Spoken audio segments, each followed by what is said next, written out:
ꯂꯤꯄꯨꯟ ꯆꯦꯅꯦꯜꯕꯨ ꯃꯤꯠꯌꯦꯡ ꯇꯥꯕꯤꯔꯤꯕ ꯈ꯭ꯋꯥꯏ ꯇꯔꯥꯕꯨ ꯆꯦꯅꯦꯜ ꯑꯁꯤꯒꯤ ꯃꯥꯏꯀꯩꯗꯒꯤ ꯇꯔꯥꯝꯅ ꯑꯣꯛꯆꯔꯤ꯫ ꯏꯔꯝꯗꯝꯒꯤ ꯑꯣꯏꯕ ꯐꯨꯡꯒꯥꯋꯥꯔꯤ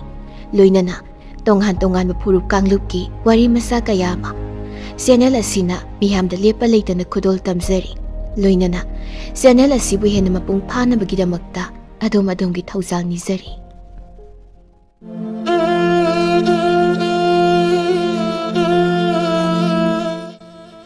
ꯉꯁꯤꯁꯨ ꯃꯍꯧꯁꯥꯒꯨꯝꯅ ꯃꯌꯥꯝꯒꯤꯗꯃꯛꯇ ꯌꯥꯝꯅ ꯅꯨꯡꯉꯥꯏꯔꯕ ꯋꯥꯔꯤ ꯑꯃꯈꯛ ꯄꯨꯗꯨꯅ ꯂꯥꯛꯆꯔꯤ꯫ ꯋꯥꯔꯤ ꯑꯁꯤꯒꯤ ꯃꯃꯤꯡꯗꯤ ꯋꯥꯔꯨ ꯀꯣꯛ꯫ ꯋꯥꯔꯤ ꯑꯁꯤ ꯑꯏꯕꯒꯤ ꯋꯥꯈꯜꯂꯣꯟꯅ ꯁꯥꯒꯠꯆꯔꯒ ꯏꯖꯕꯅꯤ꯫ ꯃꯁꯤꯗ ꯁꯤꯖꯤꯟꯅꯔꯤꯕ ꯋꯥꯍꯩ ꯋꯥꯇꯥ ꯄꯨꯝꯅꯃꯛ ꯑꯏꯕꯒꯤ ꯋꯥꯈꯜꯂꯣꯟ ꯉꯥꯛꯇꯅꯤ꯫ ꯋꯥꯔꯤ ꯑꯁꯤ ꯄꯥꯊꯣꯛꯆꯔꯛꯄ ꯃꯇꯝꯗ ꯁꯣꯏꯈꯤ ꯂꯥꯟꯈꯤꯕ ꯌꯥꯎꯈ꯭ꯔꯕꯁꯨ ꯇꯥꯕꯤꯔꯤꯕ ꯈ꯭ꯋꯥꯏ ꯈꯤꯕꯤꯛꯅ ꯆꯥꯎꯅ ꯉꯥꯛꯄꯤꯒꯅꯤ꯫ ꯋꯥꯔꯤ ꯑꯁꯤ ꯀꯔꯤ ꯀꯝꯗꯧꯕꯒꯦ ꯍꯥꯏꯕꯗꯨ ꯃꯌꯥꯝ ꯄꯨꯟꯅ ꯇꯥꯃꯤꯟꯅꯔꯁꯤ꯫ ꯃꯌꯥꯝꯒꯤ ꯃꯐꯝꯗ ꯈꯨꯗꯣꯜ ꯇꯝꯖꯔꯤ꯫ ꯋꯥꯔꯨ ꯀꯣꯛ꯫ ꯊꯥꯏꯅ ꯃꯃꯥꯡꯉꯩ ꯅꯤꯡꯊꯧ ꯄꯥꯜꯂꯤꯉꯩ ꯃꯇꯝ ꯑꯃꯗ ꯆꯤꯡꯒꯤ ꯃꯔꯨꯞ ꯑꯃꯒ ꯇꯝꯄꯥꯛꯀꯤ ꯃꯔꯨꯞ ꯑꯃꯒ ꯃꯇꯥꯎ ꯁꯥꯟꯅꯔꯝꯕꯣꯏꯔꯦ꯫ ꯇꯝꯄꯥꯛꯀꯤ ꯃꯇꯥꯎ ꯑꯗꯨꯒꯤ ꯀꯣꯂꯣꯏ ꯃꯤꯡꯂꯦꯟꯗꯤ ꯅꯣꯡꯊꯥꯡ ꯉꯥꯟꯕ ꯀꯧꯔꯝꯃꯤ꯫ ꯑꯗꯨꯒ ꯆꯤꯡꯒꯤ ꯃꯇꯥꯎ ꯑꯗꯨꯒꯤ ꯀꯣꯂꯣꯏ ꯃꯤꯡꯂꯦꯟꯅ ꯆꯤꯔꯨꯌꯥꯊꯦꯟ ꯀꯧꯔꯝꯃꯤ꯫ ꯃꯈꯣꯏ ꯑꯅꯤꯁꯤ ꯃꯇꯧ ꯀꯝꯗꯧꯅ ꯃꯇꯥꯎ ꯁꯥꯟꯅꯈꯤꯕꯒꯦ ꯍꯥꯏꯕꯕꯨ ꯇꯝꯄꯥꯛꯀꯤ ꯃꯇꯥꯎ ꯅꯣꯡꯊꯥꯡ ꯉꯥꯟꯕꯒꯤ ꯑꯄꯣꯛꯄ ꯑꯗꯨ ꯆꯤꯡꯒꯤ ꯃꯐꯝ ꯀꯌꯥꯗ ꯂꯂꯣꯟ ꯏꯇꯤꯛ ꯇꯧꯕꯒꯤ ꯁꯤꯟꯊꯥ ꯄꯥꯡꯕ ꯀꯌꯥ ꯑꯃ ꯀꯣꯏꯅ ꯑꯁꯨꯝ ꯈꯣꯡꯗꯣꯏꯔꯝꯃꯤ꯫ ꯍꯥꯏꯔꯤꯕ ꯃꯇꯝ ꯑꯁꯤꯗ ꯄꯨꯡꯀꯛ ꯆꯥꯎꯔꯛꯂꯕ ꯅꯣꯡꯊꯥꯡ ꯉꯥꯟꯕꯁꯨ ꯍꯦꯛ ꯍꯦꯛ ꯄꯟꯊꯧ ꯃꯍꯥꯛꯀꯤ ꯃꯇꯨꯡ ꯏꯟꯅꯔꯗꯨꯅ ꯑꯁꯨꯝ ꯀꯣꯏꯅ ꯂꯂꯣꯟ ꯏꯇꯤꯛ ꯇꯧꯕ ꯈꯣꯡꯗꯣꯏꯕ ꯃꯇꯝꯗ ꯁꯔꯨꯛ ꯌꯥꯔꯝꯃꯤ꯫ ꯅꯣꯡꯃ ꯅꯣꯡꯊꯥꯡ ꯉꯥꯟꯕ ꯄꯟꯊꯧ ꯃꯍꯥꯛꯀ ꯆꯤꯡꯁꯥꯡ ꯅꯥꯄꯣꯡ ꯀꯌꯥ ꯑꯁꯨꯝ ꯐꯥꯎꯗꯨꯅ ꯂꯥꯛꯄꯅ ꯍꯨꯂꯦꯟ ꯀꯧꯕ ꯆꯤꯡꯒꯤ ꯈꯨꯜ ꯑꯃꯗ ꯌꯧꯔꯛꯂꯝꯃꯤ꯫ ꯃꯈꯣꯏꯅ ꯃꯐꯝ ꯑꯁꯤꯗ ꯌꯧꯔꯛꯄꯃꯛꯇꯗ ꯅꯣꯡꯊꯥꯡ ꯉꯥꯟꯕꯒꯤ ꯄꯟꯊꯧ ꯑꯗꯨ ꯈꯨꯟꯖꯥꯁꯤꯡꯅ ꯇꯔꯥꯝꯅ ꯑꯣꯛꯂꯝꯃꯤ꯫ ꯈꯨꯂꯥꯛꯄꯒꯤ ꯃꯆꯥꯅꯨꯄꯥ ꯆꯤꯔꯨꯌꯥꯊꯦꯟ ꯀꯧꯕ ꯑꯃꯁꯨ ꯂꯩꯔꯝꯕꯣꯏꯔꯦ꯫ ꯃꯍꯥꯛꯀ ꯅꯣꯡꯊꯥꯡ ꯉꯥꯟꯕꯒꯁꯨ ꯑꯁꯨꯝ ꯇꯠꯇꯅ ꯊꯦꯡꯅꯔꯛꯄꯅ ꯃꯈꯣꯏ ꯑꯅꯤ ꯃꯇꯥꯎ ꯁꯥꯟꯅꯁꯤ ꯍꯥꯏꯅꯗꯨꯅ ꯁꯥꯟꯅꯔꯝꯃꯤ꯫ ꯑꯁꯨꯝꯅ ꯃꯇꯝ ꯀꯌꯥ ꯍꯧꯈꯤꯗꯨꯅ ꯅꯣꯡꯊꯥꯡ ꯉꯥꯟꯕ ꯑꯃꯗꯤ ꯆꯤꯔꯨꯌꯥꯊꯦꯟ ꯃꯈꯣꯏ ꯑꯅꯤꯁꯨ ꯆꯥꯎꯕ ꯁꯥꯔꯦꯞ ꯐꯥꯔꯛꯂꯗꯨꯅ ꯄꯥꯈꯪ ꯃꯄꯨꯡ ꯐꯥꯔꯛꯂꯝꯃꯤ꯫ ꯃꯈꯣꯏ ꯑꯅꯤ ꯑꯗꯨꯛꯀꯤ ꯃꯇꯤꯛ ꯅꯨꯡꯁꯤ ꯆꯥꯟꯅꯅ ꯃꯇꯥꯎ ꯁꯥꯟꯅꯔꯝꯃꯤ꯫ ꯀꯨꯝꯒꯤ ꯍꯔꯥꯎꯕ ꯑꯃ ꯍꯦꯛ ꯂꯥꯛꯄ ꯃꯇꯝꯗ ꯇꯝꯄꯥꯛꯀꯤ ꯃꯇꯥꯎꯅ ꯆꯤꯡꯒꯤ ꯃꯇꯥꯎꯒꯤ ꯃꯐꯝꯗ ꯍꯔꯥꯎ ꯀꯨꯝꯍꯩꯗ ꯁꯔꯨꯛ ꯌꯥꯕ ꯑꯗꯨꯒꯨꯝ ꯆꯤꯡꯒꯤ ꯃꯇꯥꯎꯅꯁꯨ ꯇꯝꯄꯥꯛꯀꯤ ꯍꯔꯥꯎ ꯀꯨꯝꯍꯩ ꯑꯃ ꯍꯦꯛ ꯂꯥꯛꯄ ꯃꯇꯝꯗ ꯁꯔꯨꯛ ꯌꯥꯔꯝꯃꯤ꯫ ꯑꯁꯨꯝꯅ ꯌꯥꯝꯅ ꯅꯨꯡꯉꯥꯏꯔꯕ ꯏꯪꯈꯠꯂꯛꯄ ꯅꯍꯥꯒꯤ ꯄꯨꯟꯁꯤ ꯍꯧꯈꯤꯕ ꯈꯪꯍꯧꯗꯦ꯫ ꯃꯈꯣꯏ ꯑꯅꯤꯃꯛ ꯃꯌꯨꯝ ꯃꯀꯩ ꯄꯥꯟꯕ ꯍꯧꯔꯛꯂꯝꯃꯤ꯫ ꯇꯝꯒꯤ ꯃꯇꯥꯎꯅ ꯆꯤꯡꯃꯤ ꯅꯤꯉꯣꯜ ꯂꯧꯔꯝꯃꯤ, ꯑꯗꯨꯒ ꯆꯤꯡꯒꯤ ꯃꯇꯥꯎꯅ ꯇꯝꯄꯥꯛꯀꯤ ꯅꯤꯉꯣꯜ ꯂꯧꯔꯝꯃꯤ꯫ ꯆꯍꯤ 10ꯒꯤ ꯃꯇꯨꯡꯗ ꯁꯅꯥ ꯀꯣꯅꯨꯡꯗꯅꯤ ꯅꯤꯡꯊꯧ ꯑꯃꯗꯤ ꯂꯩꯃꯔꯦꯝꯕꯤ ꯃꯈꯣꯏ ꯑꯅꯤꯕꯨ ꯃꯅꯥꯏꯁꯤꯡꯅ ꯊꯧꯒꯜ ꯇꯧꯗꯨꯅ ꯂꯩꯔꯝꯃꯤ꯫ ꯃꯇꯝ ꯑꯗꯨꯗ ꯃꯖꯥ ꯏꯕꯨꯡꯉꯣ ꯁꯅꯥꯌꯥꯏ ꯃꯍꯥꯛ ꯄꯟꯊꯧ ꯅꯤꯡꯊꯧ ꯑꯃꯗꯤ ꯄꯂꯦꯝ ꯂꯩꯃꯔꯦꯝꯕꯤ ꯃꯈꯣꯏ ꯑꯅꯤꯕꯨ ꯈꯨ ꯂꯩꯇꯥꯖꯗꯨꯅ ꯄꯨꯅꯦꯝꯖꯔꯗꯨꯅ ꯑꯁꯨꯝꯅ ꯍꯥꯏꯔꯛꯂꯝꯃꯤ꯫ ꯄꯟꯊꯧ ꯑꯃꯗꯤ ꯄꯂꯦꯝꯕꯨ ꯅꯆꯥ ꯑꯣꯏꯕ ꯑꯩꯍꯥꯛꯅ ꯄꯨꯅꯦꯝꯖꯔꯤ꯫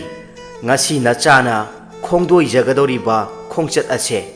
ꯃꯥꯏ ꯄꯥꯛꯆꯗꯨꯅ ꯁꯅꯥ ꯀꯣꯅꯨꯡ ꯑꯁꯤꯗ ꯑꯃꯨꯛ ꯍꯜꯋꯥꯏꯖꯔꯛꯀꯦ꯫ ꯑꯗꯨꯝꯅ ꯃꯖꯥ ꯏꯕꯨꯡꯉꯣꯒꯤ ꯅꯨꯡꯁꯤꯔꯕ ꯃꯋꯥꯍꯩꯗꯨ ꯇꯥꯖꯕꯗ ꯅꯤꯡꯊꯧ ꯑꯃꯗꯤ ꯂꯩꯃꯔꯦꯝꯕꯤ ꯃꯈꯣꯏ ꯑꯅꯤꯁꯨ ꯃꯊꯃꯣꯏꯗ ꯄꯦꯟꯖꯔꯝꯃꯤ꯫ ꯃꯄꯥ ꯅꯤꯡꯊꯧꯅ ꯑꯁꯨꯝꯅ ꯍꯥꯏꯔꯛꯂꯝꯃꯤ, ꯏꯄꯥꯒꯤ ꯁꯅꯥꯌꯥꯏ, ꯅꯍꯥꯛꯇꯤ ꯄꯂꯦꯝ ꯄꯟꯊꯧ ꯑꯩꯈꯣꯏ ꯑꯅꯤꯃꯛꯀꯤ ꯊꯋꯥꯏꯒꯤ ꯁꯅꯥꯅꯤꯗꯣ꯫ ꯏꯆꯥꯅ ꯇꯧꯔꯨꯕ ꯁꯤꯟꯊꯥ ꯄꯨꯝꯅꯃꯛ ꯂꯦꯝꯅꯃꯛ ꯅꯃꯥꯏ ꯄꯥꯛꯆꯕ ꯑꯣꯏꯖꯔꯛꯎꯀꯣ꯫ ꯂꯩꯃꯔꯦꯝꯕꯤ ꯃꯍꯥꯛꯅꯁꯨ ꯃꯆꯥ ꯏꯕꯨꯡꯉꯣꯕꯨ ꯌꯦꯡꯖꯔꯗꯨꯅ ꯑꯁꯨꯝꯅ ꯊꯧꯖꯥꯟꯕꯤꯔꯛꯂꯝꯃꯤ, ꯏꯃꯥꯒꯤ ꯁꯅꯥꯌꯥꯏ, ꯏꯆꯥꯕꯨ ꯀꯔꯤꯁꯨ ꯑꯌꯦꯠ ꯑꯄꯟ ꯈꯣꯡꯂꯧ ꯄꯜꯂꯧꯗꯅ ꯏꯃꯥꯒꯤ ꯅꯥꯛꯇ ꯅꯃꯥꯏ ꯄꯥꯛꯆꯗꯨꯅ ꯍꯜꯋꯥꯏꯖꯔꯛꯎꯀꯣ꯫ ꯑꯁꯤ ꯍꯥꯏꯗꯨꯅ ꯅꯤꯡꯊꯧ ꯑꯃꯗꯤ ꯂꯩꯃꯔꯦꯝꯕꯤ ꯃꯈꯣꯏ ꯑꯅꯤꯅ ꯅꯨꯡꯁꯤꯅ ꯃꯖꯥ ꯏꯕꯨꯡꯉꯣ ꯁꯅꯥꯌꯥꯏꯒꯤ ꯃꯀꯣꯛꯇ ꯅꯥꯟꯊꯕꯤꯔꯗꯨꯅ ꯊꯧꯖꯥꯟꯕꯤꯔꯝꯃꯤ꯫ असुमना मजाइबुंगो सनायाइसु महाकी सगोल लानमिसिंग अदुगा लोइनरदुना अतोप लैबाक कया कयादगी लोइपोत खोमगतपा चलमी मजाइबुंगो सनायाइना मनाइसिंग अदुदा असुमना याथंग अमा ताउथरकलमी नखोय पुमनमक खरा चेक्सिलु ngasi aikoina loipot khomgatpa khongdoirakliba ase mafam kharadadi ningai sangdanaba thorakpa yaba mafam kharadi yaurido aduna mikup nahum singna nakhut ta pairiba khutsu thanglen singado section na paino phagani do majai bungo asumna makhoi singlon kaya chatuna singi lamdamda khundariba mafam singdagi loipot lokhatlami matam asidadi ningthongna laingakpa mafam singdagi sahi khudingi loipot karami marak aduda loipot kaba ngamloi haiduna ngakchau thekatpa mioi su yauramdaba natte maram aduna marakta itat tattana lan soknaba su yaurami majaibungona luchingduna atopa mafam kharadagi loipot khongatluraba matungda hulen kauba chingi khul amada yauraklami mafam adu yausilakpagi khulgi panthong aduda khunja naha khara thoraktuna makhoibu thatlami khunja naha amana asumna hairaklammi hantaktagidi khunnasidagi loipot kaba leple makha tana loipot piba ngampiroi sahi kayadagi loipot leptana pirakpada khullase laira tankatore wafam adu tabada majaibungo sanayaina asumna khumlaklami nakhoina adumna hekta hairaga yagadra sahi tararom loipot karaktre haibase ipaning thongna macha aihakta khangalaklabani haujikti majaibungo aihak ikhongna thongna loipot thauba laklabani nakhoigi khulakpaga unage hera majaibungo khunki khulakpaga su unapa yapiroi aduga loiposu pipa sungam ngampiroi asi haiduna ngaihak aduda ningai sangdanaba hauraklami madudagi khudak aduda makhoi masel phunaba hauraklami makhutta matik charba khusu thang kaya painaduna sainaba hauraklami asok apan kaya masu yaurami majaibungo sanayaisu khara aduk soklami aduga khunja naha makhoi kharasu khara aduk soklami loinana majaibungo sanayagi sagol lani makhoi kharasu aduk soklami asumna khulgi panthongda loipot thauba lakpa majaibungoga khunja naha kharaga makhoi masel phunare haibadu khulgi khulakpa mahakna taraduna khulakpa mahak khongburoi kharaga khongdoiraktuna khanariba adubu khamdoklami khulakpana adumna khamdoklaba aduda khanariba sing adusu toknarami khulakpa saungna asumna hairaklammi karira nakhoina ining thaugi angampa singa adumna khatnapati nakhoi khulakpa ihakpu karisu thawoi usittabra chalu nasak singdu uningde asi haiduna khunja naha sing adubu sai thangladuna tanthoklammi aduga majaibungo mahakta onsillaktuna asumna hanglaklami angambasa aiha khul asigi khulakpanido nakhoisu soklaba maline he iyum sangaida adu khongleng biduna asokpa singdo hidak tawpike karisu chingnapa mipaipa tawpikanu ningthaugi sagol lani amana asumna khumlake tawbada majaibungona haiphet khamladuna hairaklammi ipa khulakpa ipa haina hekta koloijage ipa unaba yamna phare asi hainaduna khulakpa aduna majaibungo amadi sagol lanmi sing aduga khulakpagi mayum sangaida khongdoiraktuna changlaklammi khul asi yamna ingna chikna su palammi khul asida hek changlakpa matamda majaibungo sanayagi wakhalda karino khangdaba haifam khangdana pungchik chiklammi aduga mahakna khul asi hana changkhibagumsu masada phauraklammi manai amada majaibungona lona chirol tawduna hanglaklami mafam masida aihakna hana lakhrabara manai adusu ꯂꯣꯟꯅ ꯆꯤꯔꯣꯜ ꯇꯧꯗꯨꯅ ꯄꯥꯎꯈꯨꯝꯂꯛꯂꯝꯃꯤ꯫ ꯃꯖꯥꯏꯕꯨꯡꯉꯣꯗꯤ ꯃꯐꯝ ꯑꯁꯤꯗ ꯉꯁꯤꯅ ꯑꯍꯥꯟꯕꯅꯤ ꯈꯣꯡꯗꯣꯏꯕꯤꯔꯛꯄ꯫ ꯃꯅꯥꯏ ꯑꯗꯨꯒꯤ ꯋꯥꯐꯝꯁꯤꯡꯗꯨ ꯇꯥꯕꯗ ꯃꯖꯥꯏꯕꯨꯡꯉꯣ ꯁꯅꯥꯌꯥꯏꯗꯤ ꯌꯥꯝꯅ ꯉꯛꯂꯝꯃꯤ꯫ ꯈꯨꯂꯥꯛꯄꯅ ꯃꯌꯥꯝꯁꯤꯡꯗꯨ ꯄꯨꯁꯤꯜꯂꯛꯇꯨꯅ ꯍꯔꯥꯎ ꯍꯔꯥꯎꯅ ꯃꯌꯨꯝ ꯁꯪꯒꯥꯏꯗ ꯆꯪꯂꯛꯂꯝꯃꯤ꯫ ꯈꯨꯂꯥꯛꯄꯒꯤ ꯁꯪꯒꯥꯏ ꯑꯗꯨ ꯍꯦꯛ ꯌꯦꯡꯕꯃꯛꯇꯗ ꯌꯥꯝꯅ ꯆꯥꯎꯅ ꯃꯁꯥ ꯅꯥꯟꯅꯁꯨ ꯁꯥꯔꯝꯃꯤ꯫ ꯋꯥꯔꯨ ꯀꯣꯛꯅ ꯍꯛ ꯈꯣꯠꯇꯨꯅ ꯅꯤꯡꯊꯤꯖꯅ ꯂꯩꯇꯦꯡ ꯑꯣꯏꯗꯨꯅ ꯁꯥ ꯃꯀꯣꯛ ꯀꯌꯥ ꯑꯃꯁꯨ ꯁꯥꯔꯝꯃꯤ꯫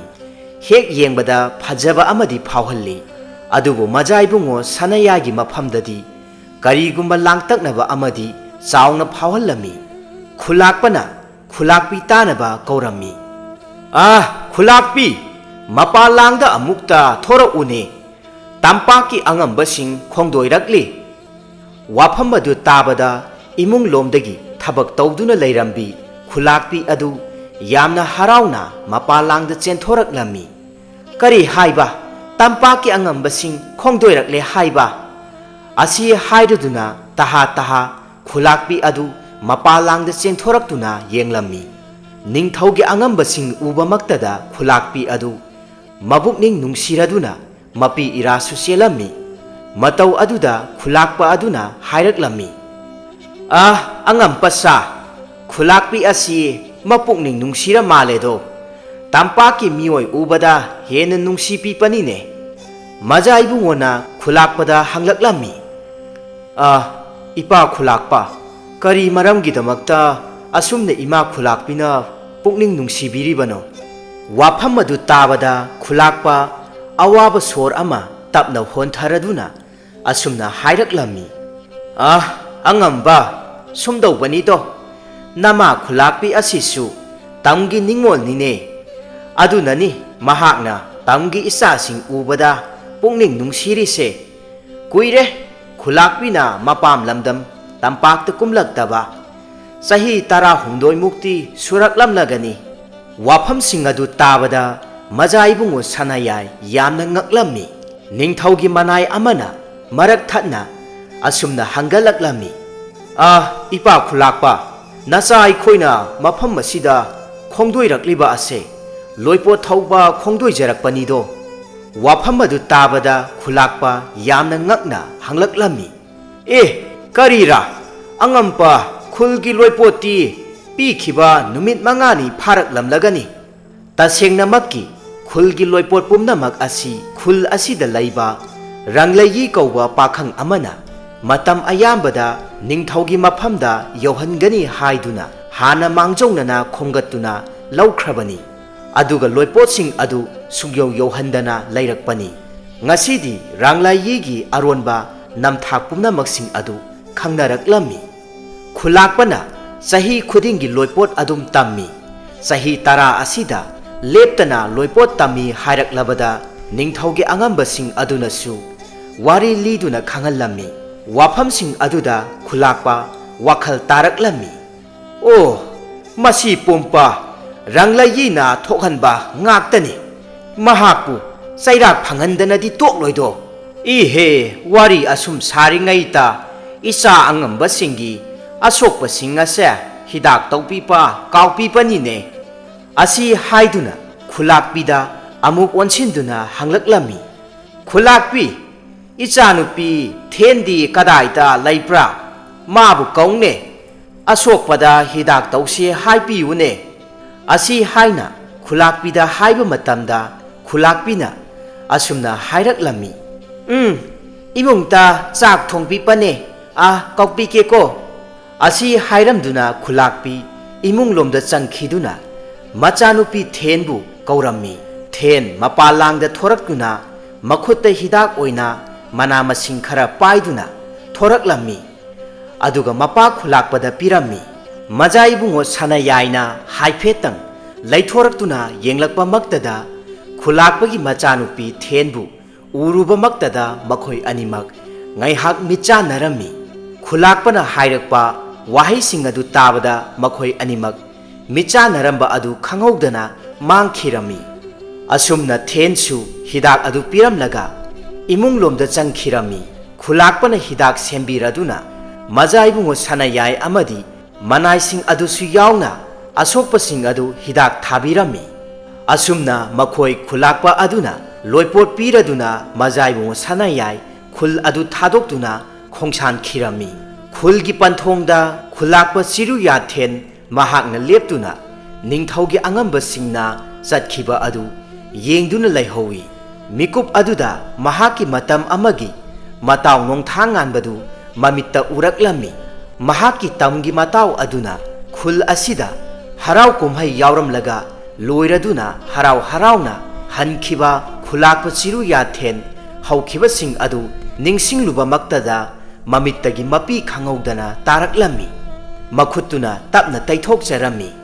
Tampaki lamdam yaurakladuna maja ibungo sanayai loipotsing aduga punna manaising aduga sana konungda changlaklami.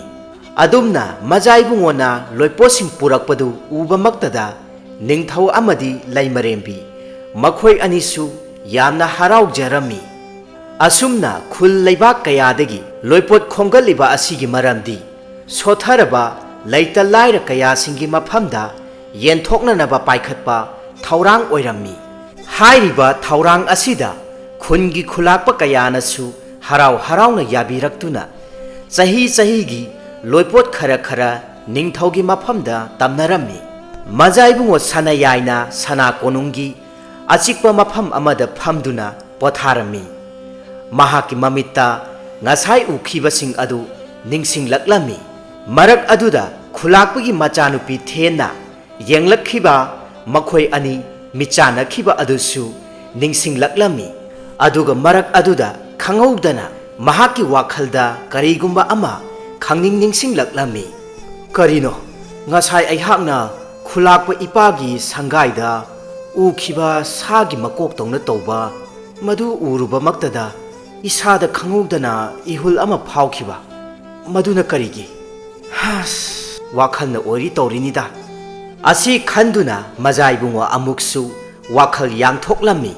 Mahak amuk haugatladuna mafam adudagi thoraktuna asum sana konungi maning thangba adomda lakpa matamda machi amada kariguma posak ama taduna lairiba adu uraklami. Mahakna changsinduna yenglammi.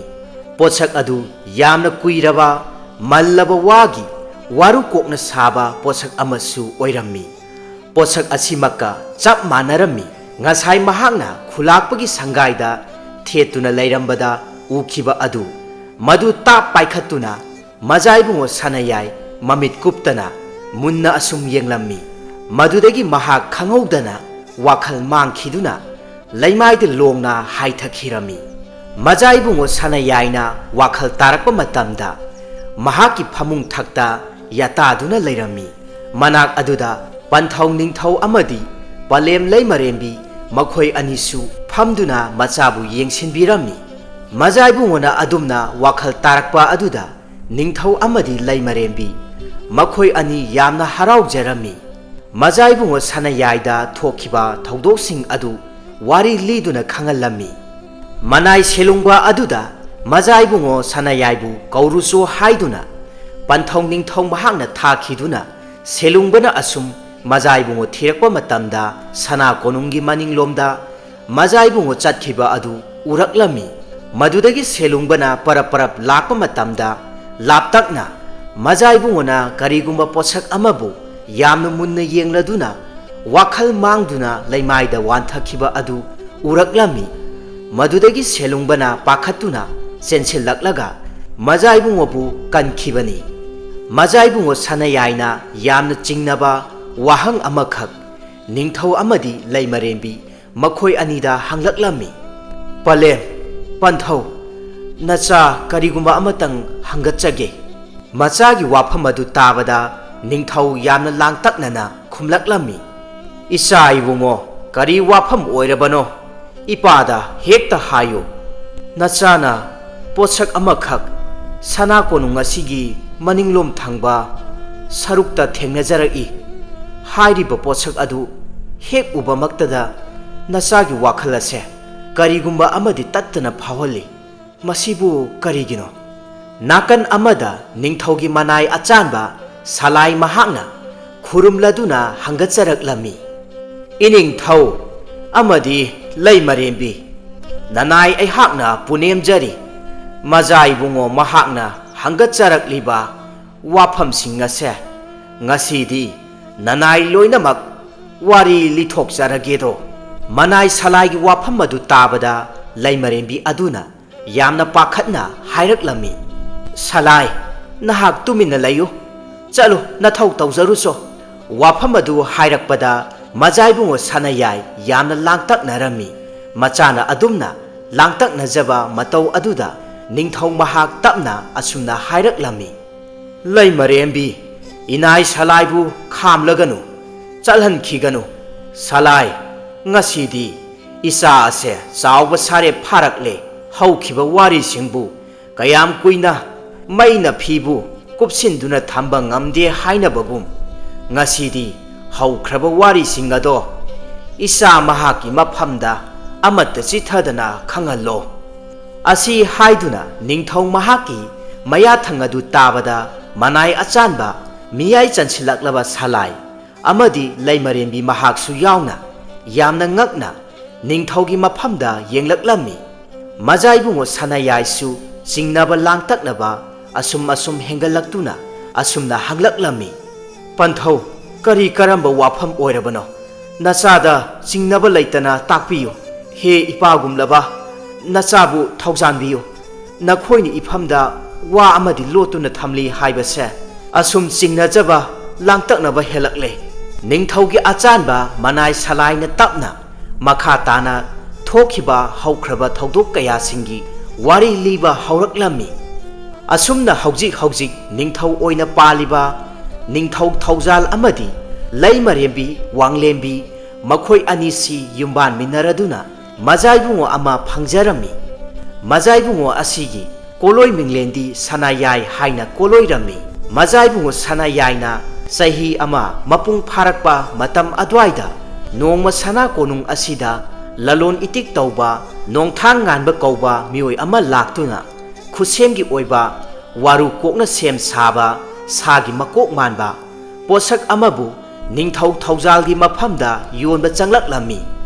ꯁꯅꯥ ꯀꯣꯅꯨꯡꯗ ꯆꯪꯂꯛꯄꯃꯛꯇꯗ ꯅꯣꯡꯊꯥꯡ ꯉꯥꯟꯕꯒꯤ ꯄꯣꯠꯂꯝꯁꯤꯡ ꯑꯗꯨ ꯄꯤꯛꯂꯤꯕ ꯃꯖꯥꯏꯕꯨꯡꯉꯣ ꯁꯅꯥꯌꯥꯏꯅ ꯌꯥꯝꯅ ꯄꯥꯝꯂꯝꯃꯤ꯫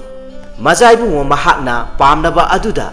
ꯅꯤꯡꯊꯧꯅ ꯍꯔꯥꯎ ꯍꯔꯥꯎꯅ ꯇꯔꯦꯠꯀꯤ ꯁꯦꯟꯖꯥ ꯄꯣꯠꯁꯛꯁꯤꯡ ꯑꯗꯨꯒ ꯃꯥꯟꯅꯕ ꯃꯑꯣꯡꯗ ꯄꯤꯔꯝꯃꯤ꯫ ꯋꯥꯔꯨ ꯀꯣꯛꯅ ꯁꯦꯝꯕ ꯈꯨꯠꯁꯦꯝ ꯑꯗꯨꯗ ꯃꯖꯥꯏꯕꯨꯡꯉꯣ ꯁꯅꯥꯌꯥꯏ ꯍꯔꯥꯎꯅ ꯄꯥꯏꯔꯗꯨꯅ ꯁꯥꯟꯅꯖꯔꯝꯃꯤ꯫ ꯅꯣꯡꯃꯒꯤ ꯅꯨꯃꯤꯠ ꯑꯃꯗ ꯈꯪꯍꯧꯗꯅ ꯀꯅꯥꯅꯁꯨ ꯎꯍꯧꯗꯕ ꯃꯇꯝ ꯑꯗꯨꯗ ꯄꯤꯛꯂꯤꯕ ꯃꯖꯥꯏꯕꯨꯡꯉꯣ ꯁꯅꯥꯌꯥꯏꯅ ꯋꯥꯔꯨꯀꯣꯛ ꯑꯗꯨꯒꯤ ꯑꯁꯥꯕ ꯁꯔꯨ ꯃꯀꯣꯛ ꯑꯗꯨ ꯂꯩꯃꯥꯏꯗ ꯊꯥꯗꯗꯨꯅ ꯁꯥꯟꯅꯕꯃꯛꯇꯗ ꯃꯆꯦꯠ ꯑꯃ ꯀꯥꯏꯔꯝꯃꯤ꯫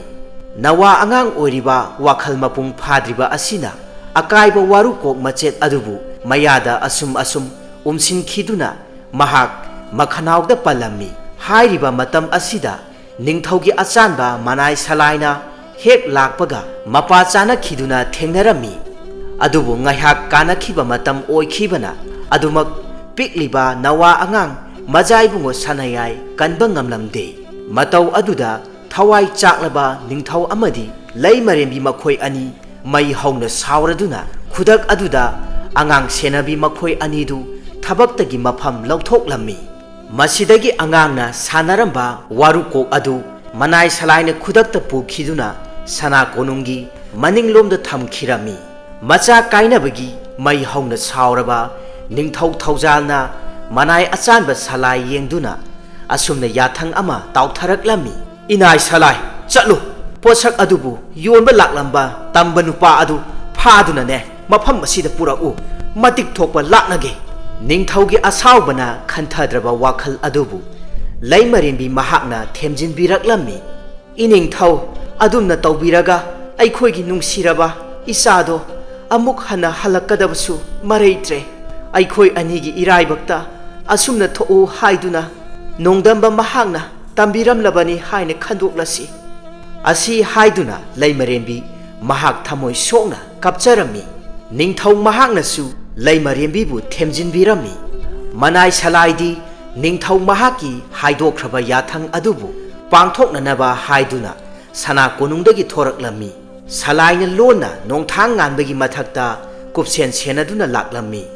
ꯅꯣꯡꯃꯒꯤ ꯅꯨꯃꯤꯠ ꯑꯃꯗ ꯅꯣꯡꯊꯥꯡ ꯉꯥꯟꯕ ꯑꯃꯗꯤ ꯃꯍꯥꯛꯀꯤ ꯂꯣꯏꯅꯕꯤ ꯂꯣꯏꯅꯅ ꯃꯈꯣꯏꯒꯤ ꯄꯤꯛꯂꯤꯕ ꯃꯆꯥꯅꯨꯄꯥ ꯑꯗꯨꯁꯨ ꯌꯥꯎꯅ ꯃꯈꯣꯏ ꯑꯍꯨꯝ ꯄꯨꯟꯅ ꯃꯄꯥꯝ ꯈꯨꯂꯦꯟꯗ ꯍꯔꯥꯎ ꯀꯨꯝꯍꯩ ꯑꯃ ꯌꯥꯎꯕ ꯆꯠꯈꯤ ꯍꯔꯥꯎ ꯀꯨꯝꯍꯩ ꯌꯥꯎꯕ ꯆꯠꯈꯤ ꯍꯥꯏꯗꯨꯅ ꯃꯌꯨꯝ ꯁꯪꯒꯥꯏꯗ ꯂꯩꯔꯝꯗꯦ ꯃꯗꯨꯗꯒꯤ ꯁꯂꯥꯏꯅ ꯂꯣꯟꯅ ꯍꯨꯂꯦꯟ ꯈꯨꯜꯗ ꯈꯣꯡꯗꯣꯏꯔꯛꯇꯨꯅ ꯌꯦꯡꯂꯝꯃꯤ ꯈꯨꯜ ꯑꯗꯨꯒꯤ ꯍꯔꯥꯎ ꯀꯨꯝꯍꯩ ꯑꯗꯨ ꯌꯥꯝꯅ ꯅꯨꯡꯉꯥꯏꯅ ꯄꯥꯡꯊꯣꯛꯂꯝꯃꯤ ꯅꯣꯡꯊꯥꯡ ꯉꯥꯟꯕ ꯑꯃꯗꯤ ꯃꯍꯥꯛꯀꯤ ꯃꯇꯥꯎ ꯆꯤꯔꯨ ꯌꯥꯊꯦꯟ ꯌꯥꯝꯅ ꯍꯔꯥꯎ ꯇꯌꯥꯝꯅ ꯑꯍꯥꯎꯕ ꯃꯊꯦꯜ ꯂꯨꯀꯣꯏ ꯑꯃꯗꯤ ꯋꯥꯌꯨ ꯀꯌꯥ ꯊꯛ ꯆꯥꯔꯝꯃꯤ ꯅꯣꯡꯊꯥꯡ ꯉꯥꯟꯕꯅ ꯑꯁꯨꯝꯅ ꯍꯥꯏꯔꯛꯂꯝꯃꯤ ꯏꯇꯥꯎ ꯅꯨꯡꯁꯤꯕ ꯍꯧꯖꯤꯛꯇꯤ ꯑꯩꯍꯥꯛꯀꯤ ꯏꯆꯥꯅꯨꯄꯥ ꯑꯁꯤꯒ ꯏꯇꯥꯎꯒꯤ ꯏꯃꯣꯝ ꯑꯗꯨꯒ ꯌꯨꯝꯕꯥꯟ ꯄꯨꯟꯁꯤ ꯂꯝꯕꯤꯗ ꯈꯣꯡꯗꯥꯍꯟꯕꯤꯒꯗꯕꯅꯤꯀꯣ ꯏꯆꯥꯗꯣ ꯏꯃꯧ ꯑꯣꯏꯖꯒꯗꯧꯔꯤꯕꯅꯤ ꯃꯇꯥꯎ ꯅꯣꯡꯊꯥꯡ ꯉꯥꯟꯕꯒꯤ ꯋꯥꯐꯝ ꯑꯗꯨ ꯇꯥꯕꯗ ꯃꯇꯥꯎ ꯆꯤꯔꯨ ꯌꯥꯊꯦꯟꯁꯨ ꯍꯔꯥꯎꯔꯗꯨꯅ ꯑꯁꯨꯝꯅ ꯍꯥꯏꯔꯛꯂꯝꯃꯤ ꯍꯣꯏꯗ ꯍꯣꯏꯗ ꯑꯗꯨ ꯑꯣꯏꯔꯄꯗꯤ ꯏꯇꯥꯎꯒꯤ ꯅꯨꯡꯁꯤ ꯃꯔꯤꯁꯨ ꯑꯁꯨꯝ ꯀꯥꯏꯇꯅ ꯂꯩꯔꯀꯅꯤꯀꯣ ꯑꯁꯤ ꯍꯥꯏꯗꯨꯅ ꯃꯈꯣꯏ ꯑꯅꯤ ꯍꯔꯥꯎꯅ ꯅꯣꯛꯂꯝꯃꯤ ꯈꯨꯟꯒꯤ ꯄꯥꯈꯪ ꯂꯩꯁꯥ ꯃꯌꯥꯝꯁꯨ ꯖꯒꯣꯏ ꯏꯁꯩ ꯁꯛꯇꯨꯅ ꯍꯔꯥꯎ ꯇꯌꯥꯝꯕ ꯐꯣꯡꯗꯣꯛꯂꯝꯃꯤ ꯅꯣꯡꯊꯥꯡ ꯉꯥꯟꯕꯅ ꯃꯈꯨꯠꯃꯛꯅ ꯁꯥꯖꯕ ꯋꯥꯔꯨ ꯀꯣꯛꯅ ꯁꯥꯒꯤ ꯑꯁꯥꯕ ꯌꯥꯝꯅ ꯐꯖꯔꯕ ꯈꯨꯗꯣꯜ ꯑꯃꯁꯨ ꯃꯇꯥꯎ ꯆꯤꯔꯨ ꯌꯥꯊꯦꯟꯗ ꯈꯨꯗꯣꯜ ꯇꯧꯔꯝꯃꯤ ꯏꯇꯥꯎ ꯉꯁꯤ ꯅꯇꯥꯎꯅ ꯏꯇꯥꯎꯒꯤ ꯅꯐꯝꯗ ꯇꯝꯖꯔꯤꯕ ꯈꯨꯗꯣꯜ ꯑꯁꯦ ꯍꯌꯦꯡꯋꯥꯏ ꯏꯇꯥꯎꯅ ꯈꯨꯜ ꯑꯁꯤꯒꯤ ꯈꯨꯂꯥꯛꯄꯒꯤ ꯐꯝ ꯑꯗꯨ ꯄꯥꯏꯔꯕ ꯃꯇꯝꯗ ꯏꯇꯥꯎꯒꯤ ꯏꯌꯨꯝ ꯁꯪꯒꯥꯏ ꯊꯛꯇ ꯅꯇꯥꯎꯃꯛꯅ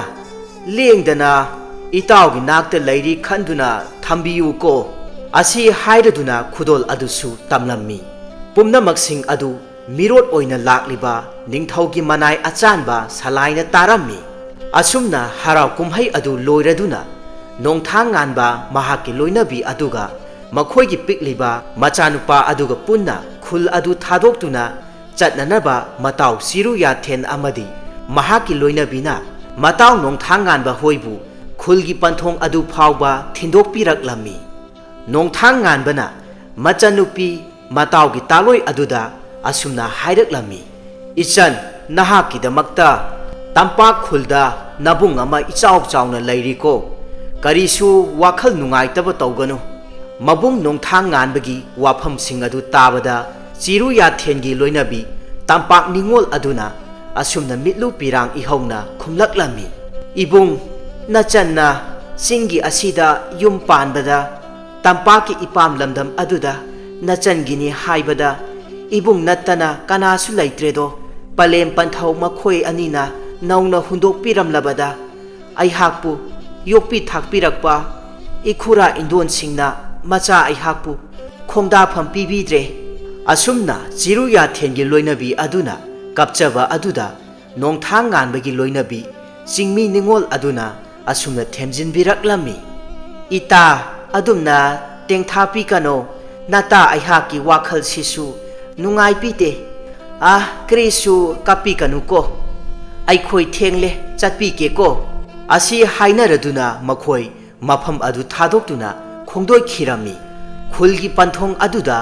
ꯆꯤꯔꯨ ꯌꯥꯊꯦꯟ ꯑꯃꯗꯤ ꯃꯍꯥꯛꯀꯤ ꯂꯣꯏꯅꯕꯤ ꯃꯈꯣꯏ ꯑꯅꯤꯅ ꯈꯣꯡꯗꯣꯏꯈ꯭ꯔꯤꯕ ꯃꯔꯨꯞꯁꯤꯡ ꯑꯗꯨꯗ ꯃꯈꯨꯠ ꯍꯥꯏꯗꯨꯅ ꯂꯩꯍꯧꯔꯝꯃꯤ ꯅꯥꯀꯟ ꯑꯃꯔꯣꯝꯗ ꯅꯣꯡꯊꯥꯡ ꯉꯥꯟꯕꯒ ꯂꯂꯣꯟ ꯏꯇꯤꯛ ꯇꯧꯃꯤꯟꯅꯕ ꯈꯨꯜ ꯑꯁꯤꯒꯤ ꯃꯤꯑꯣꯏ ꯑꯃꯁꯨ ꯂꯩꯔꯝꯃꯤ ꯃꯈꯣꯏ ꯈꯔꯁꯨ ꯅꯣꯡꯊꯥꯡ ꯉꯥꯟꯕꯒꯤ ꯃꯊꯛꯇ ꯂꯃꯟ ꯈꯨꯝꯅꯅꯕ ꯂꯣꯟꯅ ꯋꯥ ꯇꯥꯅꯔꯝꯃꯤ ꯈꯪꯒꯅꯤ ꯉꯁꯤꯗꯤ ꯅꯣꯡꯊꯥꯡ ꯉꯥꯟꯄ ꯅꯍꯥꯛꯀꯤ ꯃꯊꯛꯇ ꯀꯃꯩꯁꯣꯡ ꯑꯩꯍꯥꯛ ꯂꯩꯔꯤ ꯍꯥꯏꯕꯁꯦ ꯀꯔꯤꯁꯨ ꯈꯪꯗꯕ ꯁꯥꯄ ꯃꯍꯥꯛꯅ ꯑꯩꯍꯥꯛꯀꯤ ꯁꯦꯟꯗꯣꯡ ꯂꯝꯕꯤꯕꯨ ꯊꯥꯗꯠꯄ ꯁꯥꯄꯅꯤ ꯅꯈꯣꯏ ꯉꯁꯤꯗꯤ ꯅꯣꯡꯊꯥꯡ ꯉꯥꯟꯄ ꯍꯥꯠꯄꯤꯕꯗ ꯌꯥꯎꯒꯗꯕꯅꯤꯀꯣ ꯏꯌꯥꯝꯕꯒꯤꯗꯃꯛꯇ ꯅꯅꯥꯎ ꯑꯩꯈꯣꯏ ꯂꯩꯄꯤꯕꯅꯦ ꯃꯇꯝ ꯆꯨꯞꯄꯒꯤ ꯑꯣꯏꯅ ꯏꯌꯥꯝꯕ ꯃꯐꯝ ꯑꯁꯣꯝꯗ ꯅꯣꯡꯊꯥꯡ ꯉꯥꯟꯄ ꯑꯃꯗꯤ ꯃꯍꯥꯛꯀꯤ ꯅꯨꯄꯤꯁꯨ ꯌꯥꯎꯄꯤꯕꯅꯦ ꯑꯁꯤ ꯍꯥꯏꯅꯗꯨꯅ ꯃꯈꯣꯏꯁꯤꯡ ꯑꯗꯨꯅ ꯃꯈꯨꯠꯇ ꯈꯨꯠꯁꯨ ꯊꯥꯡꯂꯦꯟ ꯀꯌꯥ ꯄꯥꯏꯅꯗꯨꯅ ꯃꯈꯣꯏ ꯃꯤꯑꯣꯏ 5ꯅ ꯂꯨꯝꯗꯨꯅ ꯂꯩꯔꯝꯃꯤ नुमिदांगी ममली ममली तौरक्पा मतमसु ओइसिलक्लमी नोंथांग ng안ba amadi mahaki taloi punna wari sa saduna lambi adomda khongdoiraklami mafam adu khul adudagidi kumtharakpa angamba mafamsu oirami tampak yaugadaba mafamdi phanayamna watlami salai su mahak loinarakpa manai kharaga lona makhutta khusu thanglen kaya paiduna nongthang nganbagi matungda laptakna inaraklami nongthang nganba amadi mahaki taloi aduna pikliba makhoigi machanupa adubu namda posinduna puraklami asum kumtharakpa matamda lumduna leiramba kamai song amadi mahaki khongburoi sing thoraktuna nongthang nganbabu thatlami ngaikho nongthang nganpa kamai song kari dore ya ngasidi kamai song ai hakse kanara haipato khangpiudo asi haiduna makhutta pairakpa haijang aduna khudakta nongthang nganbabu mabukta thilami hai ya kamai song matau aduda nongthang nganbagi taloi mahaksu yamna pakhatladuna kamai songbu phanaba hotnarami adubu kamai songgi khongburoi amana amuk thangsangna tunglomdagi chensilaktuna mabukta thilami laptakna tauriba matausing adu ubamaktada salai makhoisu lauduna chensilaklami matam aduda atopa khunjasing laklaboi khanduna kamai song makhoisu mafam adu thadoktuna kanna chena khirami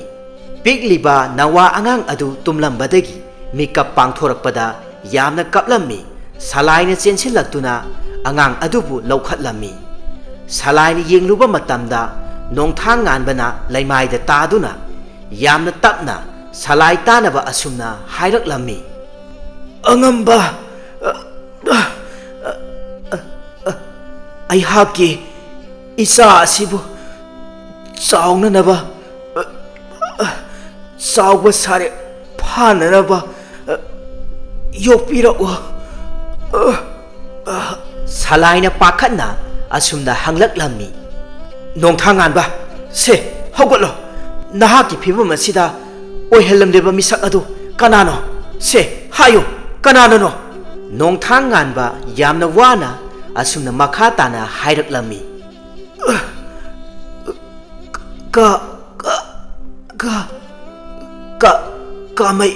kamai song asi haina hairamlaga nongthang nganba khudak aduda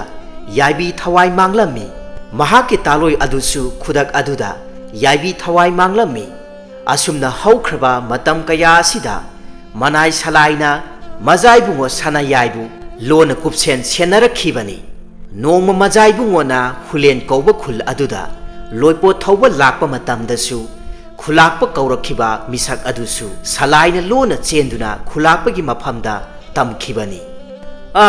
khulakpa khul asigi panthongda loipo thauba lakpa ining thaugi angamba singbu khunja kharaga angam tanaduna khatna haure iya kari haipa khangani do khungi naha singa sesu wakhal yamna yaupi tapane asi haiduna khulakpa adu mahaki khongburoi kharaga punna chatkhirami yum asida salai mahakna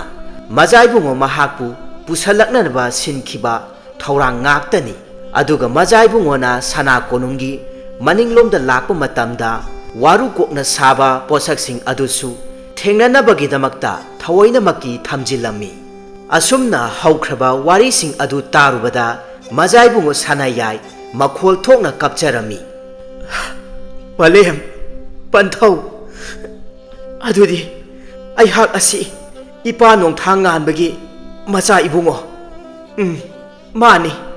adubu imagi ibungo nahak ase laikhidraba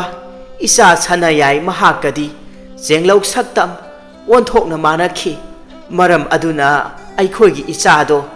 amuk hanna phangjare khanjakhiduna ichagi koloi minglensu sanayai haina thonkhibanido majaibungo sanayai thamoi sokna kapcharami mahaki wakhalda mahaku pokpa palem panthau makhoi anigi yabi thawai laukiba misak adu yabi thawai laugani hairami wafam aduda ningthau amadi laimarembi makhoi anisu ayaba pirami ningthaugi manai achanba salaisu majaibungo mahakidamakta mateng pangani hairami hulen khundani khulakpa chiru yathen mahagi sangaida mangolda phamduna lairami mahangna mathakta asum yengkhaluba matamda adungai mataw nongthang anbana lairingai aduda khudon tamlamba waru koki sama kok adu uba maktada khangawdana mamittagi pirang kayamasu sintharaklammi itaw nongthang nganba nahaki khudol ase haujiksu natawgi nakta lengdana laipi pane nataw ai haksu haujikti khungi khulakpa pham paipi pane asi haiduna lairingai aduda machanupi then thoraklammi aduga mapa khulakpa yengduna asumna hairaklammi apa nasa ita singga punna ising chokpa kumpi keko khulakpa mahaksu mamaidu tapna non tharaktuna mamom thenbu yengduna asumna khumlaklammi nganna halakroko hoi apa asi haiduna then makhutta isaipun ama paiduna thokhirami machanupina adumna thokhiba adu uraga adungai mataw nongthang nganbana haikhiba mahaki mamom asibu mamau nupi oigani haibasingdu ningsinglaklammi asomdani khulgi oina loktagi ising sokpham adomda then amadi mahaki mata amaga makhoi anisu ising sokladuna lairammi thengi mata chongleina asumna hairaklammi ita ngaha nongma khulta lakpi pa angampa ado chenglau saktamdi kamdopra wahang adu tabada thenna khanghaudana momon minokka loinana khumlaklammi ita karamna haisike aduk yamna changkhon pa masakto khulasida leipa pakhang singda amata yaupide asumna haibaga nakan amada ranglaiyi amadi mahaki khongburoi makhoi kharaga laktuna ranglaiyi na khumlaklammi ye khulasita sakda chuda thoidokpa ranglaiyi aihak lairi haipase then nahakti khangpi taba maline he chonglei khara aduk takpi khrone adumna ranglaiyi na hairakpadu tabada chonglei amadi then makhoi animak mamai suktharami chongleina thenda nasonana asumna hairaklammi maki ranglaiyi haiba sakta nungsitapase masimu lakpirene makhoi mapa macha kamaisong onthongna nungsipite masakse yengningtapani adumna hairakpadu ranglaiyi na haiphet tahauraduna sauna asumna hairaklammi iya adumna ngangpibaga sari apa kamai songna khulasida taupa ngamtaba krisu leitapane macha ibungo ranglaiyi aihaksu ya adu mangai ngasiti then nahakpu nungsi pami haina hairakpa asuk kuina yapitapa khangani nakhoipu kanana kanpa ngamke haibado yengpiba taredana hiya asi haiduna ranglaiyi na thengi khudang adu hek paige taubamaktada tunglomdagi sapu kanna khongpakna kawraklammi hei yo majaibungo sanayaina thauna phana leptuna leirambadu ubamaktada then khanghaudana momon minok ama tawraklammi matau adu ubamaktada chonglaisu thenda nokphet tawduna khujinna haiphet siklammi asumna ngaihak ranglaiyi amadi majaibungo sanayai makhoi animak phunarammi ya ranglaiyi aihakta singna pasu sapi pa khangkani to tamgi pakhang na